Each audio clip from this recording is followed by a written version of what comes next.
Bismillahirrahmanirrahim. Assalamualaikum warahmatullahi wabarakatuh. Jumpa lagi bersama saya Figan Zarfan.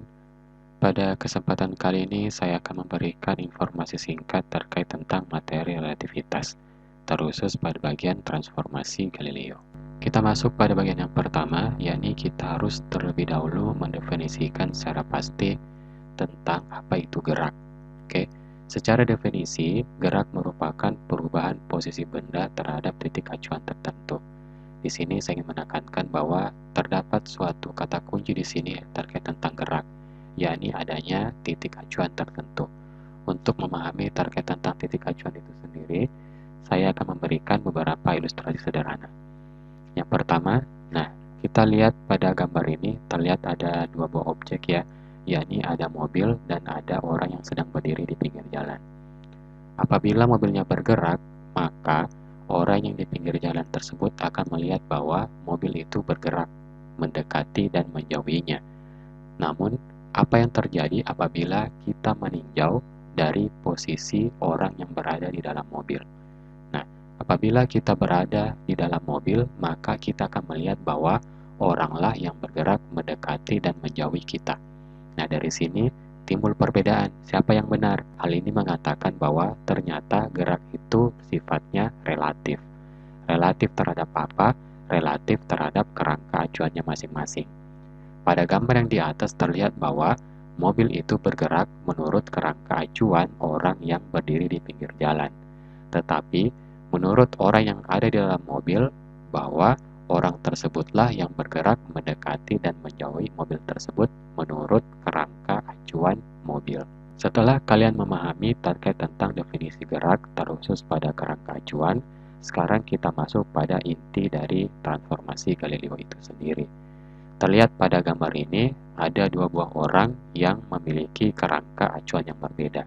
Sebutlah orang yang berbaju merah itu memiliki kerangka acuan O, dan orang yang berwajah biru memiliki kerangka acuan O aksen. Nah, jauh di depan mereka terdapat sebuah benda warna biru. Sekarang kita lihat di sini, orang yang berbaju biru, dia bergerak menjauhi orang yang berwajah merah menuju ke titik biru dengan kecepatan sebesar V. Nah, dari sini kita akan menentukan berapa jarak kotak biru tersebut relatif terhadap masing-masing kerangka acuannya, yakni O dan O aksen. Oleh sebab itu, saya akan menggambarkan bagaimana diagram dari kejadian tersebut. Terlihat bahwa jarak antara titik O terhadap titik P itu adalah sebesar X. Adapun jarak antara titik O terhadap O aksen yakni sebesar D sama dengan V dikalikan dengan T. Sedangkan jarak antara kerangka acuan O aksen terhadap titik P itu adalah sebesar X aksen.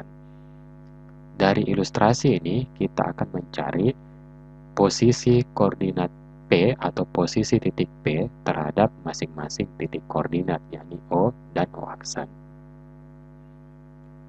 Posisi P menurut O yakni adalah sebesar, tak lain merupakan penjumlahan antara jarak antara O dan O aksen ditambah dengan jarak antara O aksen dengan P. Oleh karena itu kita temukan persamaan berikut ini. X sama dengan X aksen ditambah dengan V dikalikan dengan T. Karena kedua kerangka acuan ini yakni O dan O aksen hanya bergerak pada arah sumbu X, maka Y dan Z serta T itu dia tidak akan mengalami perubahan sama sekali. Ya, oleh karena itu, maka diperolehlah X sama dengan X aksen ditambah V dikalikan dengan T.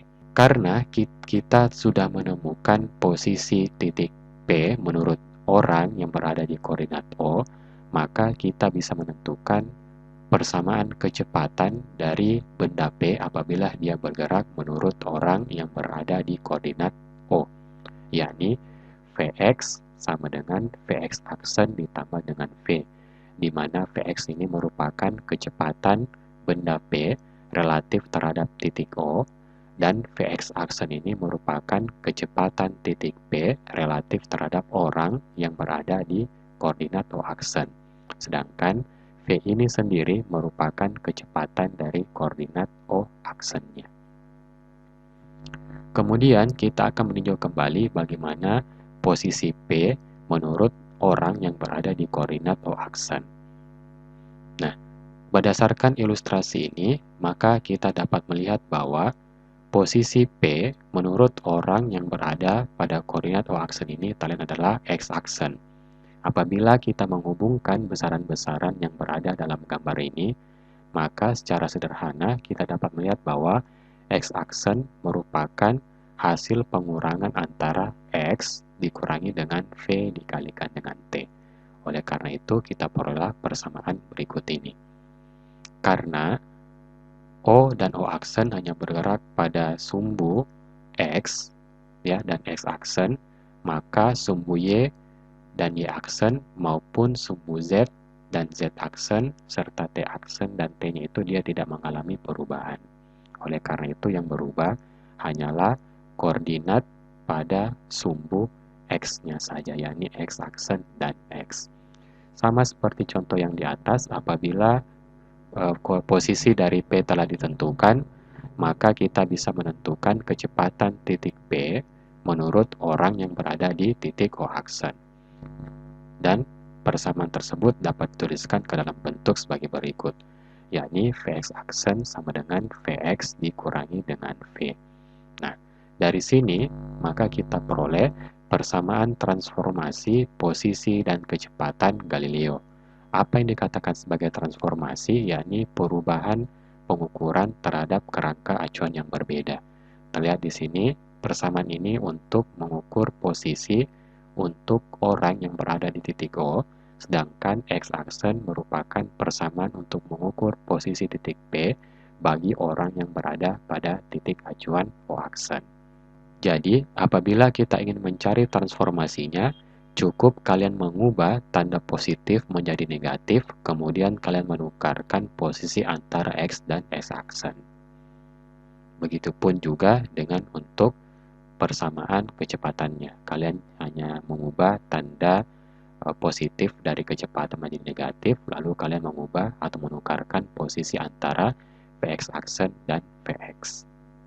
Nah, sekarang kita akan coba mengerjakan contoh soal berikut. Andi dan Rahmat berada pada posisi yang sama. Rahmat kemudian bergerak menjauhi Andi dengan kecepatan 15 meter per detik. Setelah bergerak selama 10 detik, Rahmat melihat Caca berdiri sejauh 3 meter dari dirinya. Posisi Caca menurut Andi adalah, apabila kita menggambarkan soal tersebut, maka akan kita peroleh ilustrasi sebagai berikut. Jadi, Andi dan Rahmat dia berada pada posisi yang sama. Kemudian, Rahmat akan bergerak menjauhi Andi dengan kecepatan sebesar 15 meter per detik. Setelah Rahmat bergerak selama waktu 10 detik, dia mendapati bahwa Caca berada pada posisi 3 meter dari dirinya. Nah, dari sini kita akan menentukan berapa posisi Caca relatif terhadap Andi yang berada pada koordinat O. Oke, oleh karena itu kita cukup menggunakan persamaan transformasi Galileo ya. Jadi posisi Caca menurut Andi itu adalah X, yakni adalah X aksen ditambah dengan Vt, yakni 3 meter ditambah V itu adalah kecepatan dari Rahmat 15 meter per detik dikalikan dengan waktu tempuhnya, yakni sebesar 10 detik.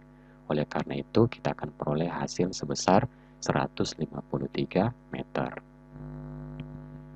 Nah, sebagai latihan, silakan kalian mengerjakan soal berikut ini. Silakan kalian menulis jawabannya di kolom komentar di bawah. Kalau begitu, sekian dari saya. Wabillahi taufiq walhidayah. Wassalamualaikum warahmatullahi wabarakatuh.